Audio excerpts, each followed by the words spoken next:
Hello, this is Clara, but you can call me Mother, and welcome to the Mother Room. Tonight with me, I've got Ben Scotford, who you may have seen on our special Alien Day megacast from Turnsounds podcast. How are you? I'm great, thanks. Yeah, good to be here. I think what did we go with Sergeant Scotford last time? I'm happy to stick with that if I you think like. so, yeah. Yeah, doing good. Excellent. Welcome to the Mother Room. What would you like Oh, to it's talk good to about be here. tonight? Exciting. I had a couple of different things really. So pretty much, yeah. Well, I mean, this is like the perfect spot to get out some of those like just random things that I've been thinking about in the alien universe that don't really fit anywhere else.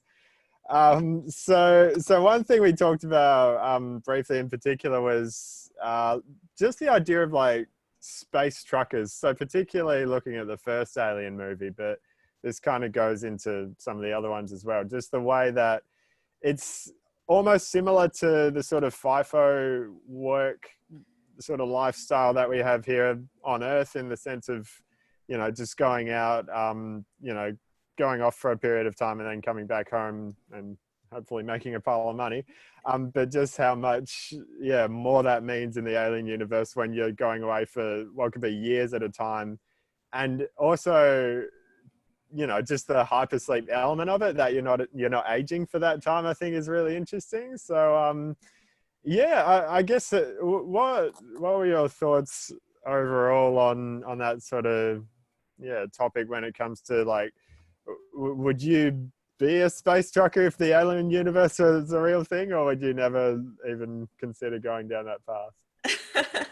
um, One of the things I do want to mention is that they do Yeah. visit this sort of idea in the Alien Isolation novelization, because they talk about Okay. it from the point of view of Amanda Ripley, her waiting Mm. for her mum to come back from, doing work.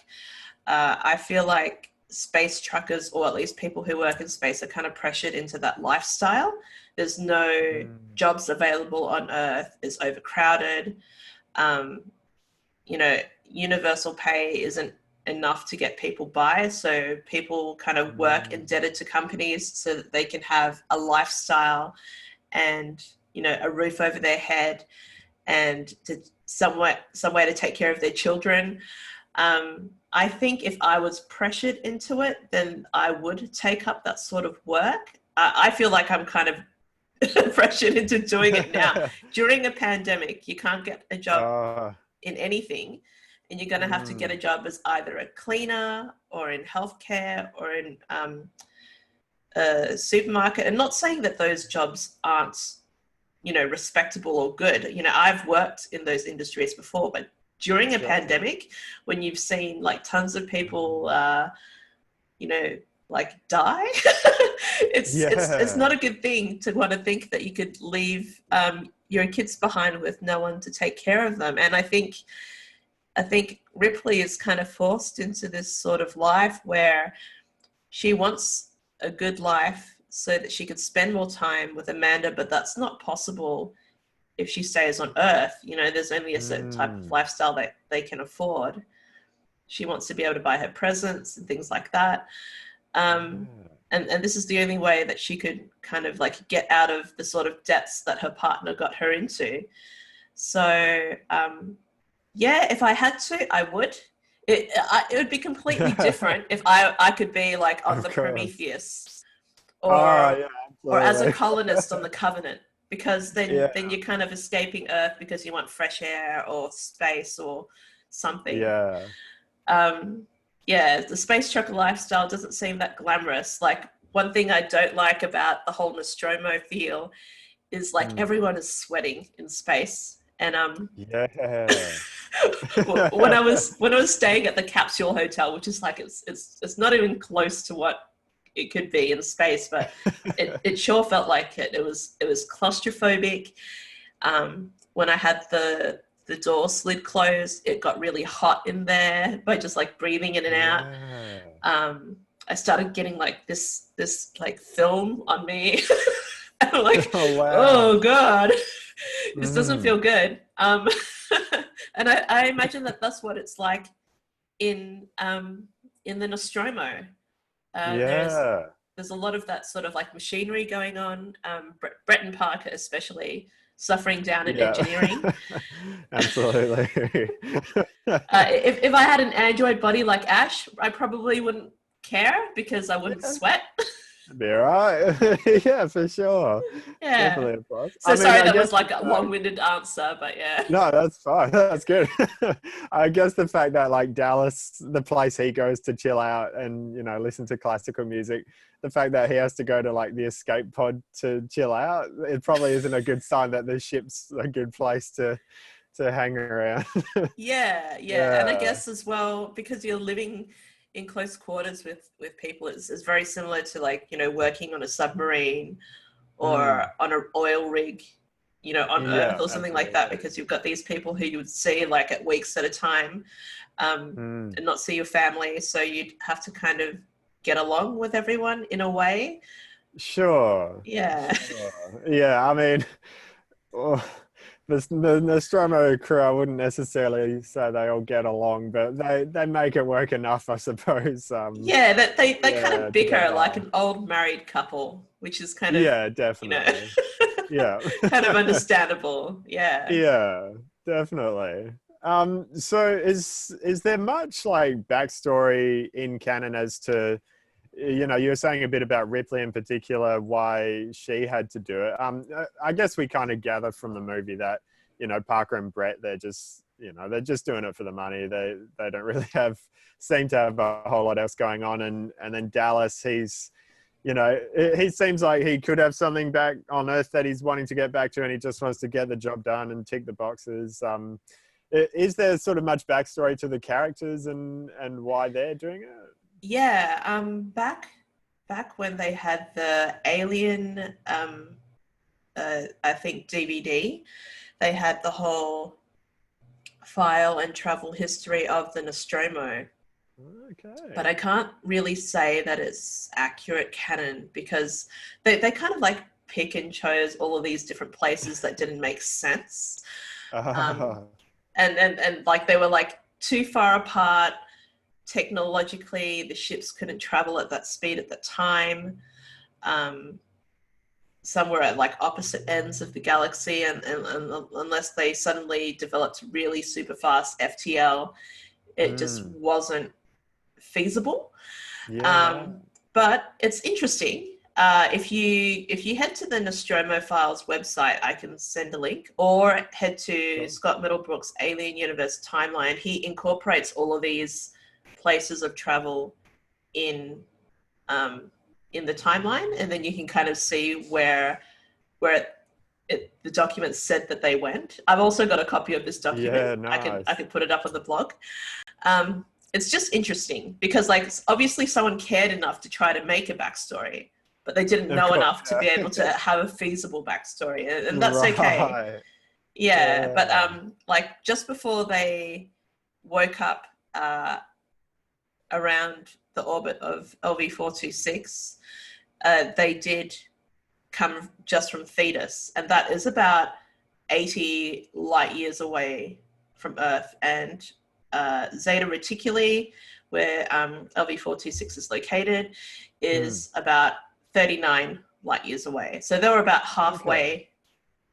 back to Yeah. Earth at that point, I And believe. they say in the movie that's going to be about 10 months to get back to Earth. Is that about right? If they went to LV-426, then it would be 10 months. But if they were on course, it would be 6 weeks, I think.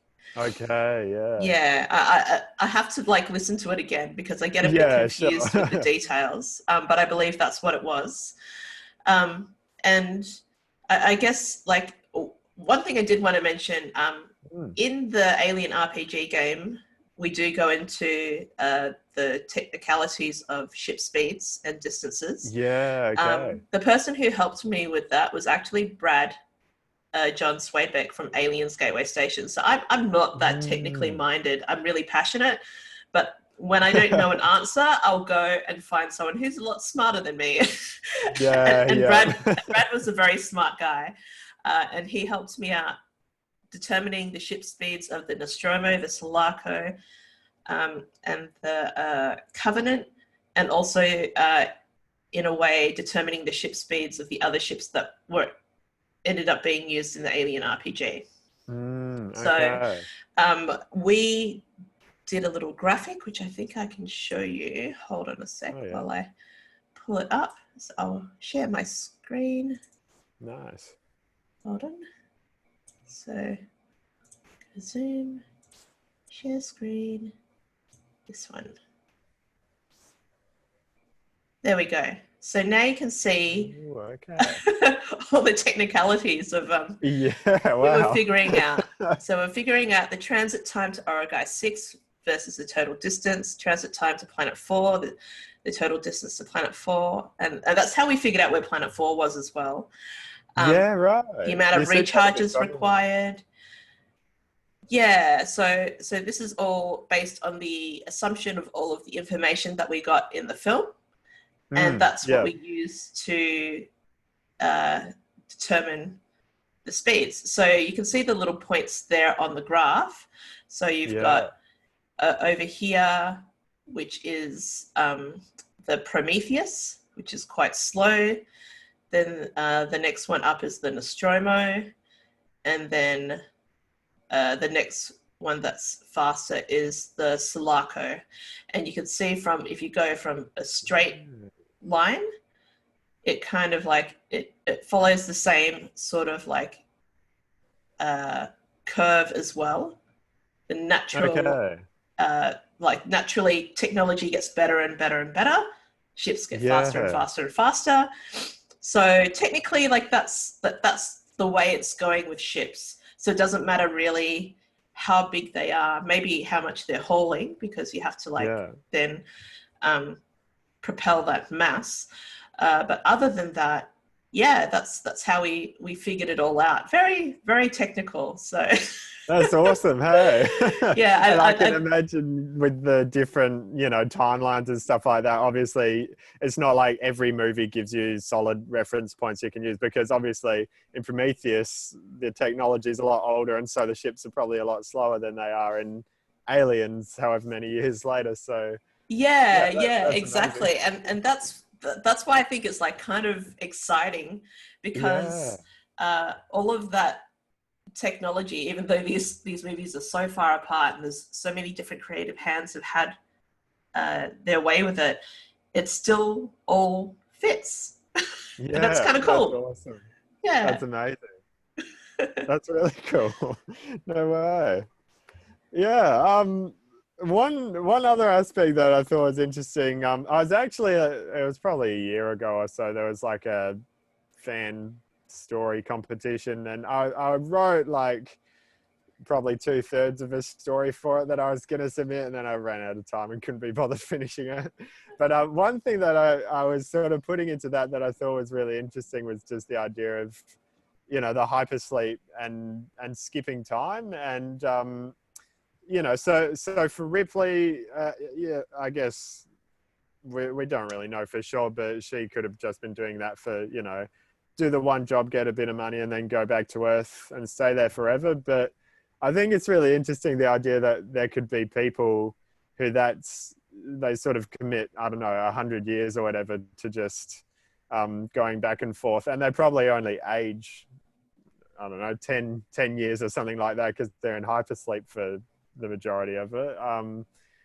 But just the idea that you could go in hypersleep, go do a job, and then come back and you're like however many years in the future, and the new iPhones come like three generations ahead, and all this stuff. I think it was just an interesting concept to think about. Yeah, what I want to mention is something that really inspired Ridley Scott when he created Alien, is he was inspired by a comic. I'm just trying to find the date for it. Okay. So it was published back in 1974. Okay, and it's called The Forever War by Joe Haldeman. Yeah, that's right. I just wanted to make sure I got the name right because I've been Yeah. mixing names up recently. So the Forever War is a comic or an IP that he owned the rights to when he was doing Covenant. And if you watch Covenant, there's a lot of scenes where it draws a lot of parallels. The looks of the comic strip match like the scenes in the film. The reason why I bring this up is that in the Forever War, they talk about what it is like to fight in war in the future, so that there are these, I guess, lifestyle military soldiers who spend their entire lives just fighting wars, and it's for all different sorts of reasons. And one of the things that they noted, especially throughout the time passing in the comic, is that these people, you know, after doing one tour or two tours, their families no longer exist, their friends no longer exist. Then they get injured, and then they get dragged into another war, and then soon enough society is completely changed by the time they get back to Earth. You know, they start new practices and rituals that aren't familiar to them anymore, and then they become so separated from who they were as humans that they completely end up being something completely different. And it's really interesting. I thoroughly recommend getting this comic, just because it there's a few outdated ideas in that, but at the same time, I think that it was a really big influence on Alien, especially with hypersleep. Actually, in the comic, people had to stay lying down and stationary so that the effects of FTL wouldn't affect their body. If they tried to stand up or anything, that they would feel ill. It would be like trying to stand up on a carnival ride, you know what I mean? Except when you're hurtling through space, you're going so much faster. It could damage the body. So the idea is that when people got out of hypersleep, they feel like, you know, lethargic and tired and alien. But then Ridley, when he was going back to Prometheus, he's like, look, hypersleep is not going to be that great yet. They're still developing the technology, but it's not going to be like waking up from a nap. It's going to be violent. They're going to throw up. What is it like when you're everyone's throwing up on a roller coaster? Yeah, exactly. So in Prometheus, it's pretty full on. In Covenant, it's not as bad. And I'm thinking, like, if there is a next movie, it'll be slightly better, and so on. So sure. I appreciate that little detail, but and I guess in Aliens as well, because that's only like a 3-week journey at that point to LV 426, that the Ellen Ripley and the Marines to go there. And you'd think if it was as bad as it was in Prometheus, they probably would just stay awake for the 3 weeks. But I guess if it's gotten a lot better by that point, then it's, you know, you can justify it.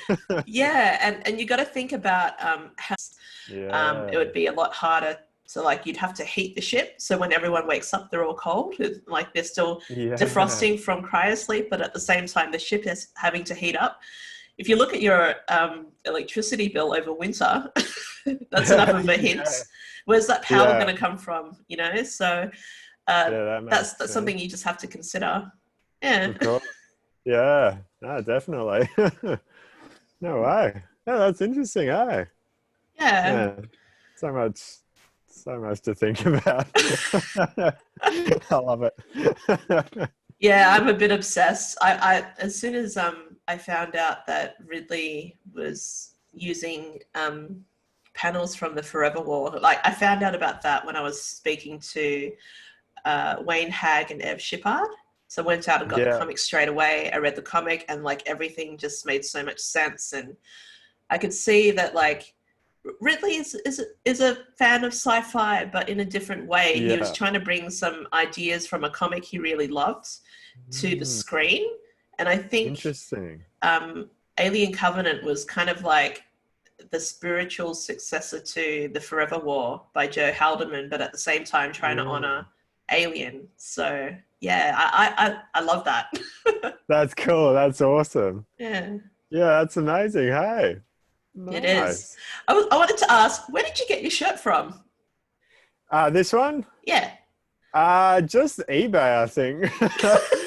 So yeah, I don't know who made it or anything, to be honest. It's probably pretty dodgy. I don't know, but Oh, it's yeah, good just enough. It fooled eBay. me.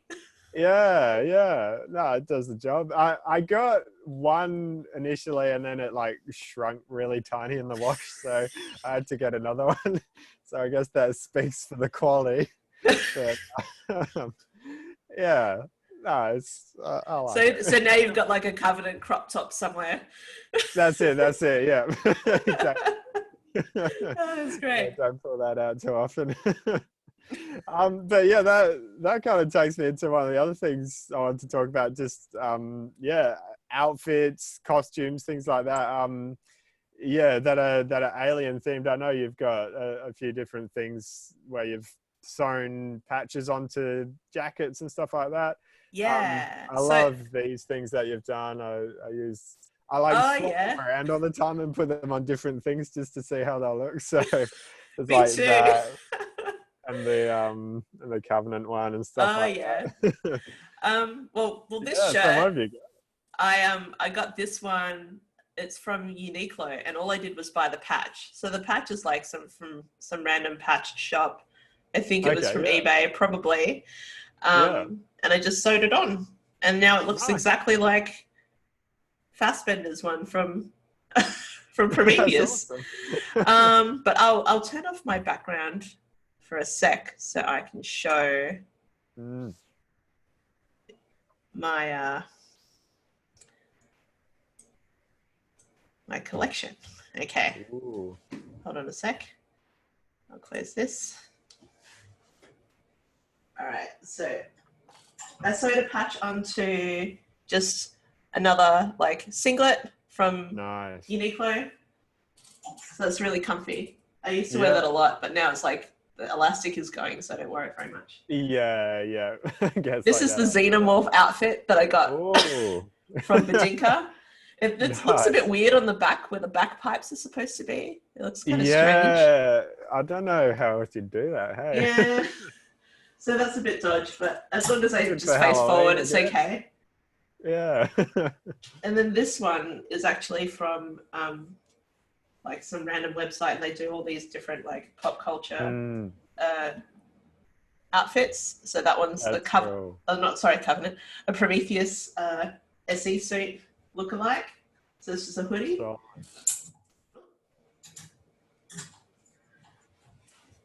This one, it was my first alien jacket, and it still has a lot of the badges on nice. it.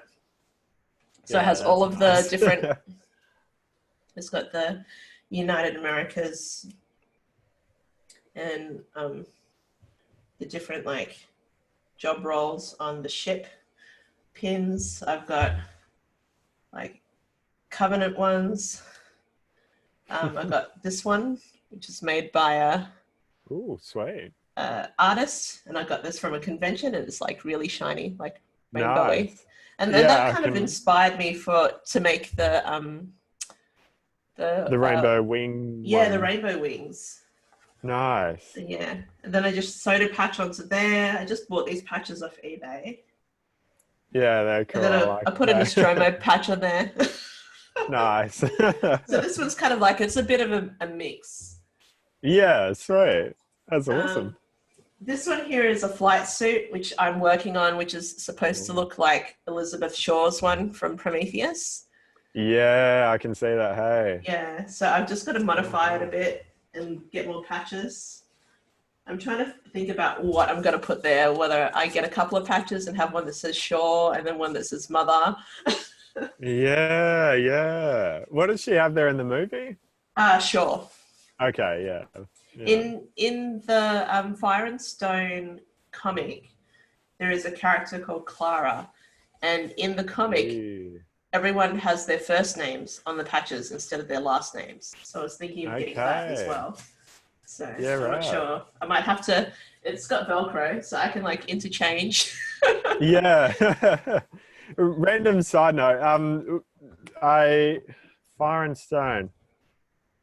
I I can't remember if I've read that. It's been a while since I did a parlor comic reading. Mm. Whereabouts is that set in the timeline? That is set right after Prometheus. So they Okay. send a probe to LV-223 to kind of find out what happened to the Prometheus, and Okay. then this expedition goes there to kind of tries to figure out what happened to them, and that's Yeah. where it continues on.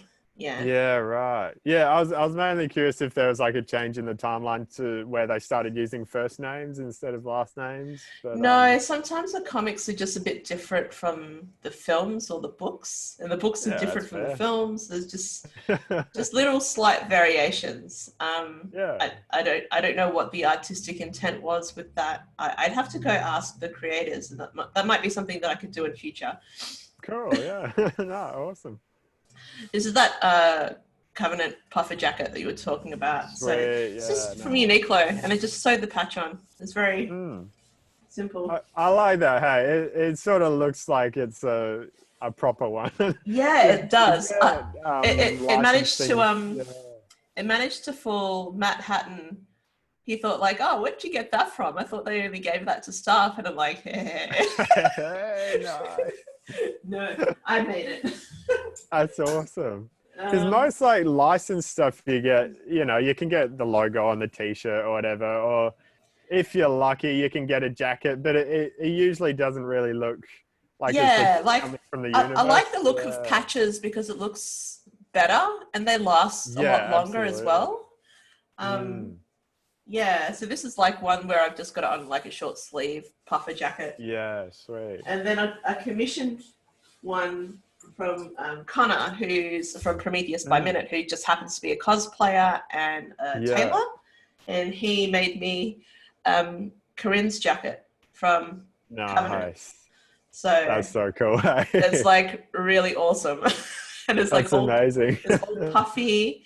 Yeah, so if you want to get one made, you just have to uh, flick him a message and he can Yeah. commission one. Yeah, I've seen some of his stuff. It's pretty impressive. It's so cool. Like I'm so honored and happy to have that. Totally. So cool. Yeah, that's a great one to show off. Yeah, so that's my current collection. I'm Nice. gonna finish off that Shaw one soon, I hope. I've got the belt and Mm. everything for it as well. A great place, a great resource to go to is the RPF, which is Okay. uh, the like role playing and costuming forum.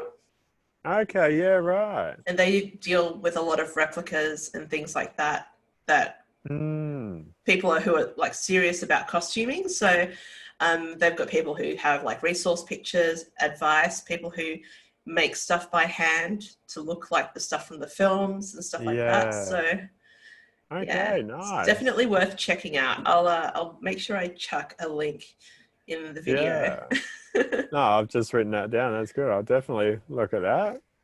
That's cool. Hey. And I Yeah. love just that you can it's fairly easy to do good outfits and stuff within the Alien universe just because I guess particularly looking at Covenant and even the original Alien, the clothes they're wearing, they're pretty much just everyday clothes with patches and logos on them. They're not like, yeah, I guess in Prometheus they've got the crazy cool space suits and stuff like that. But the stuff they wear in Covenant for the most part, you could just go to the shops wearing that as Yeah. sort of everyday clothes that just happens to have a logo on it as well. Exactly. I wanted to point this out as well. I was contacted by another Alien fan, and he was saying how he's making patches and asked me if I Okay. wanted some, and I was like, yes. And these Yeah. patches are the unused concept art ones from Ron Cobb's All right. Yeah. designs. So there is Farside Lunar Mining and Lifting, and Sweet. there is Red Star Lines. So this is just really like, and it's really good quality as well. I love it. But Mm. it was a limited edition. He only made like 30, so I was very Yeah. lucky Right. to nab some. That's Unfortunately, awesome. can't get Yeah. them anymore. So like, this was supposed to be my Colonial Marines jacket because that's why I got a Bishop blue. But then Mm. all the places where I could buy it from, they wouldn't ship it to Australia. And I said, I would pay extra. I'll even pay for tracking, insurance. And they're like, no. Nah. Like, Really? so now it's become my Nostromo jacket. Nice. So it's going to be That my works. my only alien jacket. Yeah, Else on right. it. Yeah. Nice. Oh, that's cool. That looks good anyway. I like it. Thanks. Have you like looked into I don't know, I don't imagine you would have got any. I think they're like they're definitely too pricey for me, but the Reebok shoes that they've done special editions of, there was like I think they call them stompers. So they released one recently of that was like Colonial Marines themed, and they've done power lifter ones and stuff like that. Oh yeah, the Reebok Stompers. That's Yeah, right. yeah, Yeah. Hold on. yeah. Just changing different backgrounds. Oh, sure, cool. I like it. I love Zoom. Yeah, so actually, I've got a few different ones here as well.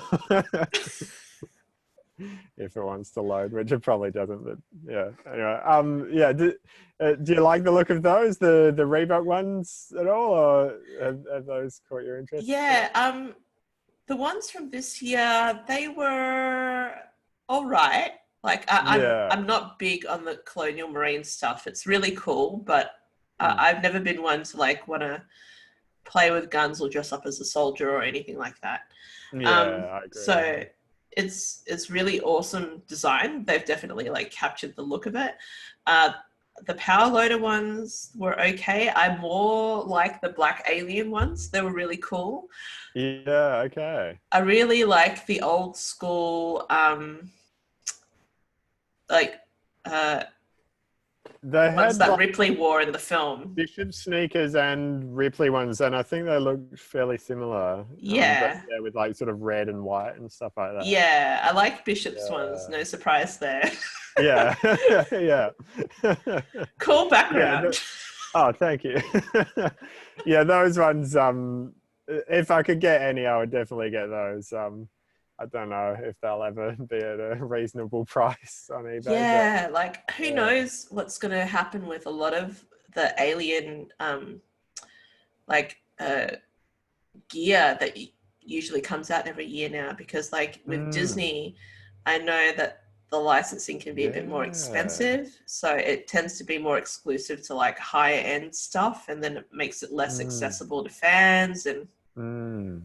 yeah, it's difficult. And then the only stuff that's cheap is like the stuff that's marketed to kids, and then you wouldn't really have that sort of stuff Yeah. marketed to kids unless you're looking at, like, for example, that the Lanard Aliens line that came out just before Alien Day, with Okay. all like the colorful aliens and like the Marines and stuff. It looks very generic though, which is like, that's Mm, fine if that's the sort of thing that you're into, but I feel like I like something that's kind of like a balance between Hot Toys, maybe not so much NECA, but like a little bit further down, and sure. not quite pop vinyls, you know?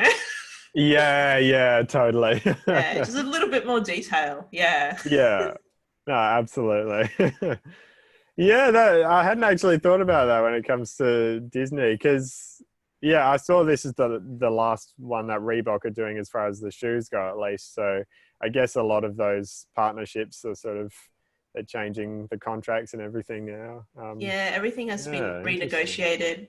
Although I probably wouldn't mind if they came out with like a line of jewelry through Tiffany's. Yeah, That's a bit absolutely. more down my alley. Yeah, But then, like, because I'm a jeweler, I could just make it myself. So sure, you sure, know, that's pretty good. No, absolutely. yeah. Um, Actually, one random thing, which I only noticed this today, or it only stood out to me today. Just as far as like, so talking about like other brands and stuff that are in the Alien universe, I like how they have like the GoPros in Alien Covenant, and they don't try and hide it or anything. They're like, it's a GoPro, and we've got the logo on there and everything. They just go with it. So I think that's cool. But one thing I just noticed today was that they've actually got Reebok on the shoes of the spacesuit in Covenant that she wears at the end in the terraforming bay. And I don't know if you can actually see them in the movie because I went and looked for it and I couldn't. There wasn't like a really close-up shot of it. But in the Adam Savage thing where he like pulls apart the suit and stuff like that, there's like a clear Reebok logo on the side of the shoes. Oh, that's really cool. Yeah. I that there's a style of snow boot that I really love. Unfortunately, snow boots don't really last long for me. I kind of trash them every season. But there's a brand that I really liked called Moon Boot, and they look exactly the same as the boots that Buzz Aldrin wore on the moon. And I was thinking like it would be like, it makes sense that there are brands like that, like branding within universe for Alien, especially in regards to clothing. That they even got like a fashion designer to design the outfits for the crew in Covenant. I really do love the outfits in Covenant. Yeah, it's just so inventive. Like even the sleep suits with like the little stitched up sides, and also the designs of the anoraks that Oram wears. Like you can get that from like the army surplus store, but it just everything looks so bright. Like it all matches anyway. Yeah. Absolutely. Yeah. No, totally. I don't know whether there's like any specific or particular branding in the way of clothing in the Alien universe, and I had no idea about the shoes as well. By the way, I'll have to have a look at that. Adam Savage's tested video. I really loved like the sort of detail that they go into with those sorts of things. Absolutely. And because Adam is such a fanboy, like we're all fans. He kind of approaches it in the same way we do. He has this sort of excitement, which kind of you can feed off. Yeah. He's looking at like, oh, there's fans inside like the helmet, and like you can see that there's like little LEDs and stuff, like look at the screens. And I'm like, oh yeah, that's amazing. I honestly reckon like that series that he did going behind the scenes of Alien Covenant was probably better, or at least I preferred it maybe slightly to the actual like official behind the scenes, just because he's so like passionate about it, and they really show you close up all the details and the cool stuff that was there was a lot of like interviews that they made a lot of stuff more accessible this time.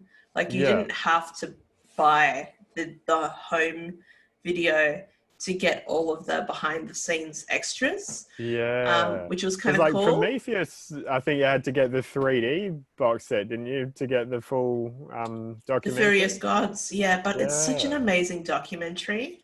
It is. Like Charles de la Zarica, he's an absolute artist, and that is by far my favorite documentary ever made.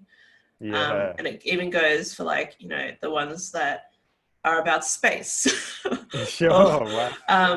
Or feature like David Attenborough.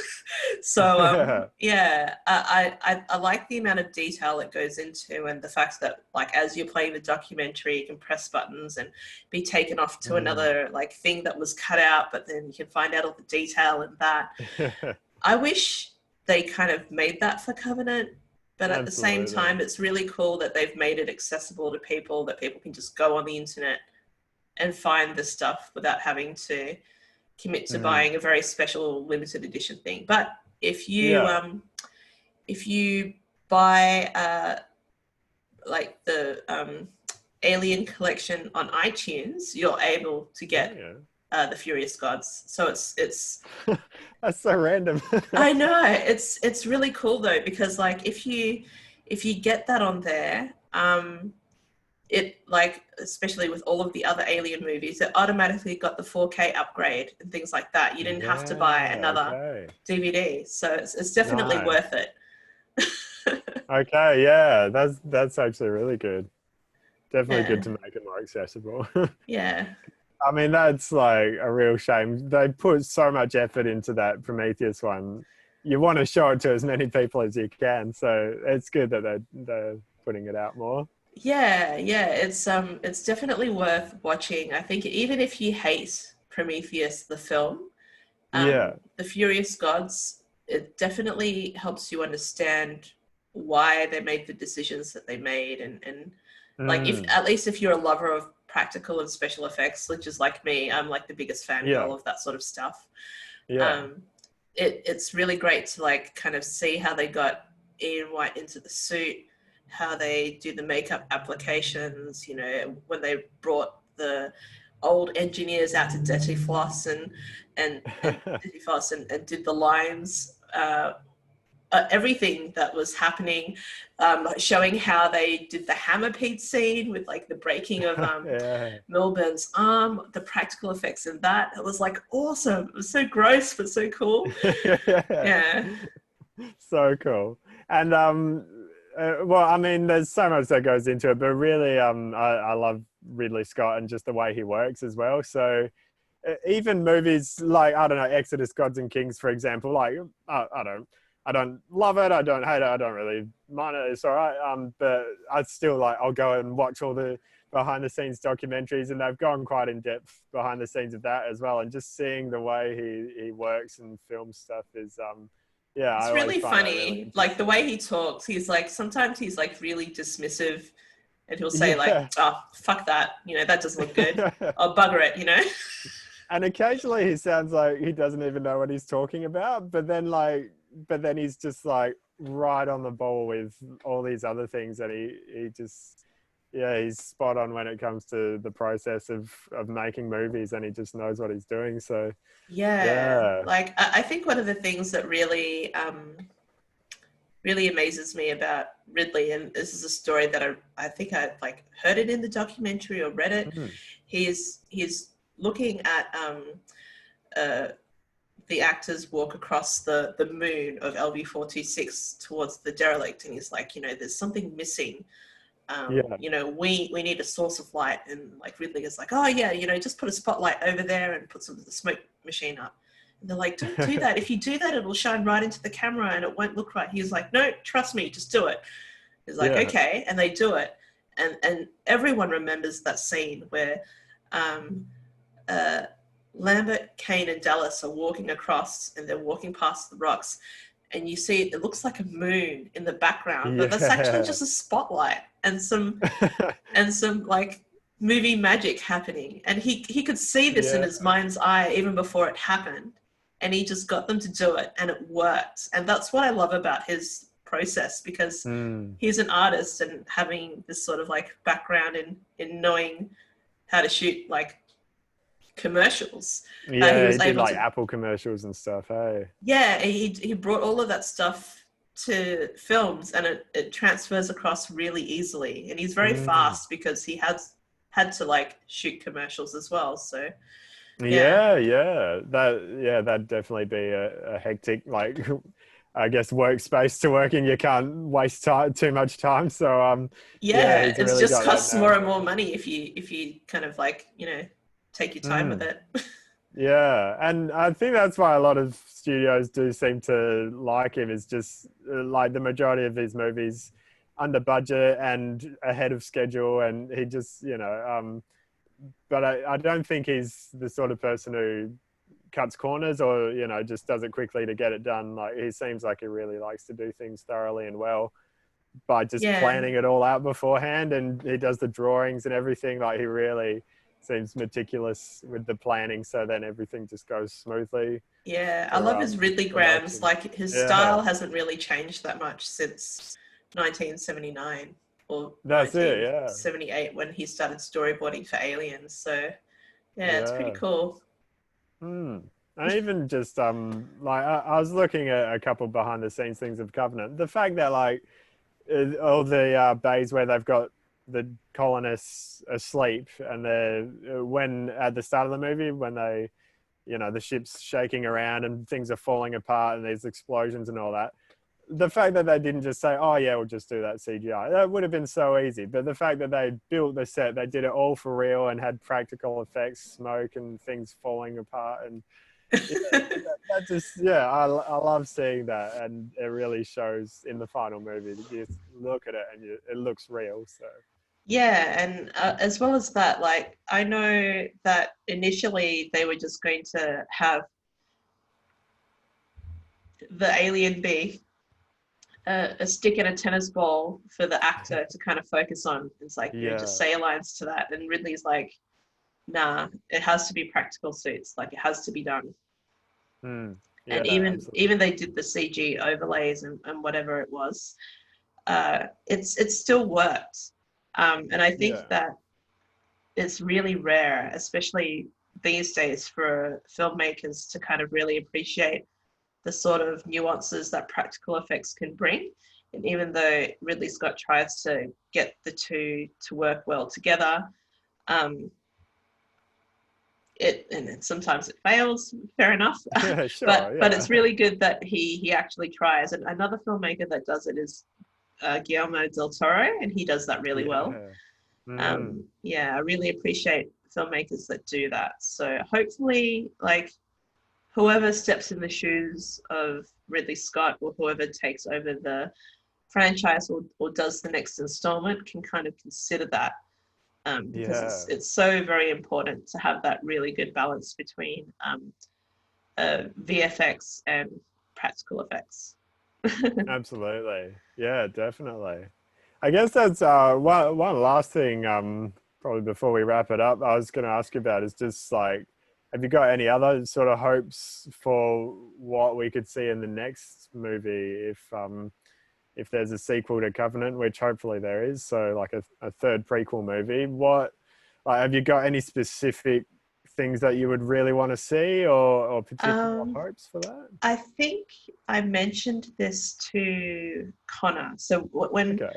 uh, Alien Covenant first came out, and soon after it, when we thought we were going to get a sequel, Mm, after studying all of the parallels between the film and like the journey of Dante through hell, um, I thought I knew what the next film was going to be like if there was going to be more than one film. So I was okay. hoping that they were going to do, so it was Prometheus, then Covenant, and they were going to jump backwards and do a film with David and Shaw and Okay, their to trip bridge to the Planet gap. 4. Mm, And kind of like this like this slow journey into madness that David has, and him, you know, kind of like tricking Shaw into trusting him. And like there's these yeah, little red flags that Shaw just keeps on ignoring because she's got her eye on the prize, which is wanting to go to paradise. Um, and then David bringing her to the planet, and then is he trying to save her? Is he trying to experiment on her? You don't really know what's going yeah, on. I think that would be really, really creepy. There's a lot of like potential for body horror. The alien would be secondary to the story, but only because like the different variations of the alien were very primitive and failures. All of those things in David's lab, were they all aborted from Shaw? Do we know? Were they aborted from engineers? Did he experiment on them? Was Shaw around when that happened? I right, think that that would be yeah, really interesting to look at, um, absolutely. because like we have all this potential for like egg morphing and things like that, and be like, oh, so Mm. creepy. Um, Yeah, and we would still see the neomorphs because they would be there because of sure. his paws. It's something that David didn't um, create, although he says he created the alien. He just dropped the pathogen onto the planet, and the pathogen did what the pathogen did. And Yeah, the neomorphs are not so much a result of his work, but a result of the work of the engineers. sure, of course, yeah.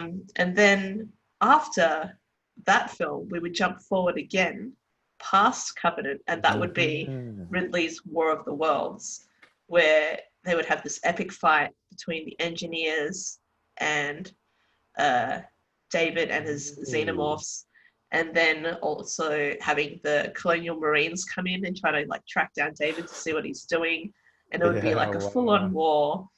It would be like really, really epic.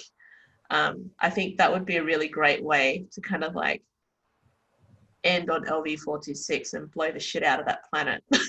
Yeah, If right. there was any living life on there, it would be completely gone and obliterated with some sort of like engineer weapon. Um, Mm. and the fact And so that, that's why it looks so horrible and like it does in Alien, because there's been a big yeah, war that just destroyed the whole the whole yeah, it like, everything was wiped out. yeah. And I think that also if the company had secretly sent these Marines off to a war that they didn't really understand or know of, they would erase all of the information. Like, Yeah, you read okay. Aliens Bug Hunt, it's really clear that the company is willing to make sacrifices to cover everything up. So it Yeah. doesn't seem too far fetched to me that it would be a possibility that the Marines had been sent to that planet before, and the Mm. company is like, nah, we're just going to like erase everything and never come back. But then, then Ripley ends up going there, and then the company is like, oh shit, she found something. That means there's something there. We better go find out what's going on, and then establish a colony, and boom, you've got aliens. So it all still kind of works. Yeah, yeah, absolutely. So that's a way that we can Yeah. get more films, but I don't know how other people would feel about that, because I know a lot of people are very critical of what Ridley Scott has done to the Alien universe. But I think Mm. I think just let him do what he wants. There's plenty of like, if you've Yeah. had a look at the timeline of Alien, there is plenty of time to play with. Yeah, that's There it. shouldn't be a restriction. Um, and especially if we're not looking at box office sales right now and everything goes to streaming and Alien Mm. makes a killing, Yeah. why keep saying drop dead Ridley Scott and don't make another film? That's selfish. Come on. Sure, yeah, absolutely. And then Yeah, I guess someone the else thing can is take you up the can just mantle. yeah, yeah, definitely. And if you don't like it, just like pretend it doesn't exist. You can Yeah, I mean, like we've done I that with do all the other understand. Terminator films. Like I only Yeah, of liked course. the first two.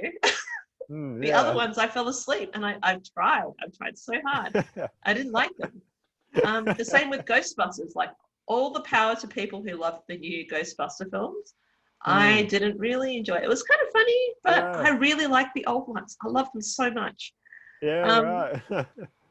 so you can just ignore stuff that you don't like, focus on the stuff Mm, you like, and shut the fuck yeah. up. Sure, sure. Sorry, I've had a really bad day with fans like That's telling fair. me I'm such a fangirl and that I'll just Oh like whatever no. films, and I'm like, Mm. not Well, impressed. yeah, better than the alternative, just complaining about everything. You may as well just enjoy what you get given. I mean, you want to be critical and I Oh guess, yeah, people can have whatever take the best of opinions things, they but want. yeah, Yeah, but when I they start mean, attacking other people, and it's like, wow, are you that petty? Oh my goodness. sure. I guess one thing that I do understand as far as why people wanted the backstory to be left alone is just that feeling of in the original Alien not knowing the backstory to the engineer and stuff like that. Like I get how it's so great to just have that as a mystery, but at the same time, just pretend the other movies don't exist if you don't like Yeah, their explanation, and just watch Alien through the eyes of Ripley, who has no idea what's going on, and you can yeah. still get that same enjoyment out of it. So I see, both sides of it, but I think Yeah, it's like when I was speaking to Josh Izzo, who used to be the former director of marketing at Fox, he was like right, right. saying, I like all the Alien films, but the prequels can still exist in their own timeline, unaffected Yeah, yeah, to and absolutely. unconnected to Alien, because they still currently do. There's not a connecting film there. Mm, yeah, Yes, there is that particular beast, which is similar throughout the other films, but who's to say it's the same one? You can make up whatever yeah. headcanon you want, because, like, the fact is, any director or writer or whatever will step in Mm, and they'll change something. And then people like, Andrew Gasker and Scott Middlebrook and people yeah, like that will have to make sense of the new canon. Canon sure, constantly yeah, changes, so you may as well just enjoy your own head canon. Whatever yeah, theories you come up with, that's what I really enjoy. I enjoy listening to other people's absolutely. evidence and arguments and how do they make sense of all of this stuff in the alien universe. Which brings me to a point which we can close on, is that Dan O'Bannon, the original writer of Alien, said that he rather enjoys leaving out specifics in writing, especially leaving some mystery in Alien. And with the space jockey, it was an unasked question for several years, and sometimes the sorts of ideas that fans can come up with is so much better than what the writer can come up with. And even though we've been given the answer to who we believe the space jockey is, you can still make up a excuse or something in your mind where the space jockey in Alien and the engineers in Prometheus are still completely different. Absolutely. You know, we've got so many theory videos out on the internet, casts, you know, maybe the people on Planet 4 weren't like the engineers at all and things like that. You know, whatever makes you happy, man. That's it. And it's a movie. That's it. There's so much left open to the imagination as well. That actually makes a lot of sense now that you've said that. One thing that it stood out to me as a negative the first time I watched Alien, but then I've come to like it more over time, was just how they didn't seem super shocked to be seeing, you know, an alien spacecraft and stuff like that. Watching it now, it sort of implies that they know that there's other life in the universe and they're kind of familiar with that, and, you know, may have had other alien encounters. But there's when I was first watching it, I was like, shouldn't they be more surprised that there's like a big alien spaceship right there? But, you know, it gives you space to fill in the gaps, and you can make up your own reasons for why people are reacting a certain way or what else could have gone on in the history of the universe. So I think, it's fun just to leave those sort of things open-ended, and you can come up with whatever you want, really. That's it. One of the things that did bother me in Alien, the first time I watched it, or not first time, probably like the 15th time I watched it, was that when Kane died and they flushed him out the airlock, there's like, everyone was like, did you want to say something? And everyone was like, nah. Yeah, no one says anything. Boop, and then poor Kane. He's gone like that. It's like, it's just like emptying the trash disposal. Yeah, he seemed like the most likable guy on the ship. Everyone got along with him, all right. Oh, yeah, I know. He's like, and then everyone was like, you know, but then, you know, like Ridley Scott tried to make up for it in Covenant. They actually had a funeral for Branson. Yeah, that was nice. No matter how short-lived he had his time on screen. James Franco. Sometimes I remember that. I'm like, did that actually happen? Was that actually James Franco? Oh, yeah, there you go. Yeah, they made the practical puppet for him and everything. And then Luma Productions went and made CG James Franco to set on fire. And then they actually set the dummy of James Franco on fire. I've got a mate who worked on that. He works at Luma. And I remember him saying something about that ages ago. Yeah, no, they came up with like the stuff that like projects onto the screen, like the bleep bleep bleep, like all of like the heartbeat and everything, the blood pressure, and then I believe Odd Studios came up with the life dummy that they set on fire. So it was a combination of everything, which is what made the scene work really well. Yeah, right. Okay, nice. Actually, that's cool. Your mate worked at Luma. Oh my god. That's just brought back a big memory of when it was first coming out, Covenant, and I was so excited. And I think it was after it came out, because he wouldn't have posted like a spoiler beforehand. But yeah, he said like, "Oh, I got to play a part in burning James Franco," or something like that. Yeah. Oh, that's mad shit. I love it. I mean, I really like James Franco. It was the sort of thing of like, oh, he's going to be in it. Oh, no, I guess he's not. Yeah. Oh, well, you know, apparently he acted that scene and the Last Supper for free, because he was mates with Danny McBride, and he Yeah. really loved Alien. Like he just wanted to be in the film. And if I was a big name like James Franco, and I could say, "Hey, put me in your Alien film," I'm like, "Yeah, just put me as like some sort of like cryosleep colonist. Drop me from the ceiling. I don't care. Yeah. Put me in the film." Yeah, totally. Oh, it works. I like it. It's just Yeah. it's so funny how random it is. Yeah, it is. All right, let's wrap it up. Thank you for coming Awesome. into the Mother Room. I hope you enjoyed your stay. I loved it. Thanks so much for having me on. And yeah, if you'd like to have your chance to come and speak to me in the Mother Room, just contact me at the blog. I put a link down in the video, and you just have to contact us and let us know what you'd like to talk about, and I'll give you a link and you can book an appointment. So yeah, thank you, Ben from Turnsounds podcast. Where can people reach you if they'd like to see your stuff? Yeah, so at Turnsounds on Facebook or Instagram or Twitter, any of those. Yeah, so it's sort of like a banner, Turnsounds, and then we host a few different podcasts under that. So there's the Astromech podcast where we talk about Star Wars.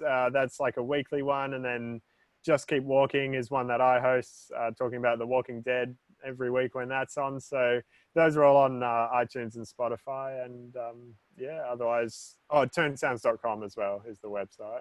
So, all the info's there. Just go there, and that'll save me all the time. Excellent. That's great. Thank you for joining us in the Mother Room. This is Mother 9000 signing off.